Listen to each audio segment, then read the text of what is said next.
Hello from Munich. A warm welcome. I'm very happy that you joined me and my colleague Marta Carnielli in our discussion about the current challenges and developments in the IVD regulatory field in Europe. Marta Carnielli is IVD Technical Officer at TÜV Süd. My name is Andreas Stange and I'm responsible for IVD. We will have two discussions. Today we have section number 1. Thank you for this introduction, Andreas. So we are now in November 2021 and the IVDR data application is coming up next May, so less than 6 months to go. Can you feel a sort of dash as we are approaching this deadline? Well, I mean, the key point of the discussions in the public is, of course, the missing capacity of notified bodies, but we also do still miss quite a significant part of the regulatory infrastructure. With that, I mean, for instance, guidance documents or the common specifications. But interestingly, we had 2 weeks ago a new proposal from the Commission about a staged transition time for the IVDR. The date of application remains unchanged, but there are some proposals made to stretch out the transition time. You once told me there were a few points that kept you awake at night. What are they and why do they keep you up at night? Well, one of the key points is the capacity of notified bodies. The designation of other notified bodies of notified bodies in general is relatively slow. We urgently need more notified bodies, but also infrastructure like these common specifications. Without those, the interactions between manufacturers and notified bodies is just not so smooth as it could be. Yeah. It takes a lot of time and effort to argue or to agree on, for example, performance standards for high-risk devices in the absence of these common specifications. So this would make our work much more smooth and save a lot of time. One other point is that our colleagues tell me that quite a big part of technical documentations we receive for certification are in relatively poor quality. So that is a concern because it also takes more time to sort out the differences and to clarify points well, that could go smoother. Finally, manufacturers approaching us sometimes with a huge list of devices to be certified at once, and this is just not realistic in the current time. So early on communication and exchange of plans that is more helpful in this situation. Yeah, and finally, I mean, COVID infection rates are rising again. And this makes also certification activity difficult. Under the new regulations, notified bodies have to be on site for certification or audits, and with the travel restrictions, that makes things sometimes difficult. So, well, let's cross our fingers that we are getting better control of these disease. Yeah, hopefully we won't go back to the situation with the travel restriction that we experienced earlier this year or in 2020. Yeah. So, Marta, when we look at the proposal from the Commission, what are the specifics of these? So, as you correctly said, the date of application of the IVDR remains the same. What changes is the validity of the IVDD certificates, that is, certificates that were issued by a notified body. In the current text of the IVDR, those certificates become void in May 2024. With the current proposal that was issued mid-October, the validity is extended by 1 year, so to May 2025. And actually, those devices that either as IVDD certified devices or self-declared devices that are already or will be on the market before date of application, with this proposal they can continue to be placed on the market after date of application, even if they do not comply yet with the regulation, but provided they comply with the directive and there are no changes in intended purpose, no significant changes on intended purpose and design. If there are significant changes, then the device will need to comply with the regulation. This is so when you say it needs to comply with the regulation, it means basically a certification under IVDR. Correct.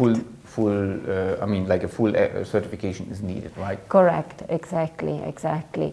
And also we should not forget that after date of application, yes, the devices can still be placed on the market under the directive, but they will need to comply with some of the requirements of the regulation, for example, post-market surveillance requirements. The extended transition time then takes into account, in this proposal, the risk of the device. So devices that are going to be in the highest risk class, class D, will have to comply with the regulation after May 2025.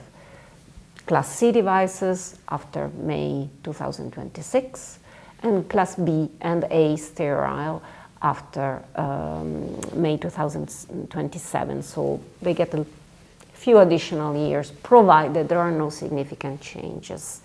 This proposal does not impact the devices that are new, so will be placed on the market after 26th of May 2022.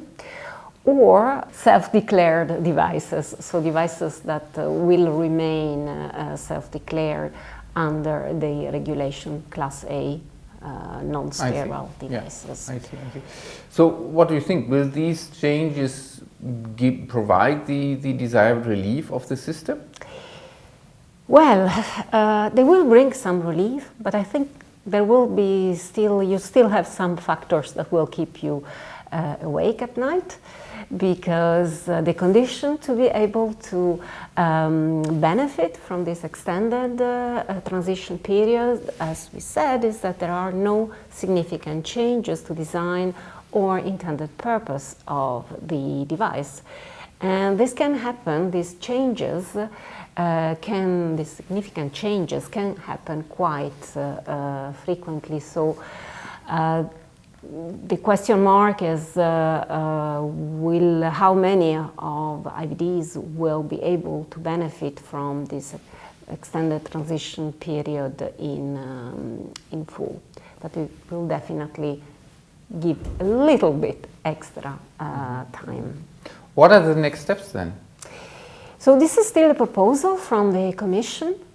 Now the European Council and the European Parliament will need to approve this proposal, and we don't have a date for that.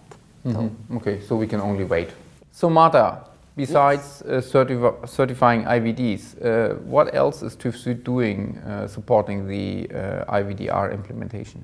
So certification is indeed our core activity, but we are also deeply engaged with other notified bodies as part of the Notified Body Association, Team NB, where we work on creating harmonized approaches to various elements of the regulation where there is a need for notified body to align. These often result in position paper. For example, you may remember a few months ago we did issue a position paper on the conformity assessment, the approach we were going to take for conformity assessment process for Class D devices.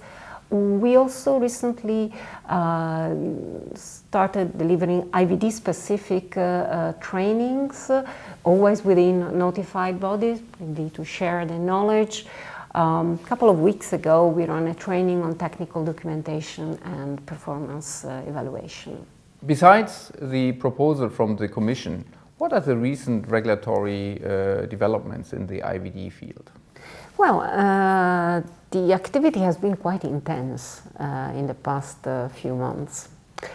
For example, the IVD expert panel became operational since September, so a few months after the medical device expert panels went operational. That's important because in the absence of common specification and when the device is the first of its type, and it's a Class D device, notified body must consult the expert panel, and this consultation is really mandatory to then be able to certify Class D devices. So that was an important development. There were also several guidance documents that were published concerning IVDs. The explanatory note on the code system, notified body code system, but also as an example, MDCG 2021 on the performance evaluation of COVID-19 assays. This guidance covers both directive and regulation, and it includes some general consideration and some specific consideration that are the basis of common specifications when those become applicable. And also we should not forget that there was one additional notified body that was designated during the summer. We talked about the Commission proposal on IVDR global gradual rollout. Provided that proposal is accepted, will TÜV extend the validity of the directive certificates? Will we still accept application under the IVDD? So concerning new applications for certifications, we will not accept anything after November this year. So there's very, very little time left. And if manufacturers are still not having applied for the renewal of the existing IVDD certificate, it's now time to act and get this done as soon as possible, because we have just a half year left till the date of application. In case this proposal is enacted, yes, under certain conditions, we will then renew or extend these IVDD certificates by an additional year to 2025. But yeah, also this one will need to be done before the date of application. Yeah. Otherwise it will have to be IVDR. Right, it's not possible to change any IVDD certificate after the date of application. That is the background. Thank you, Andreas. Thank you for watching our video. If you have any additional questions, please don't hesitate to contact us, and we'd be happy if you will be joining also for episode 2 of this video.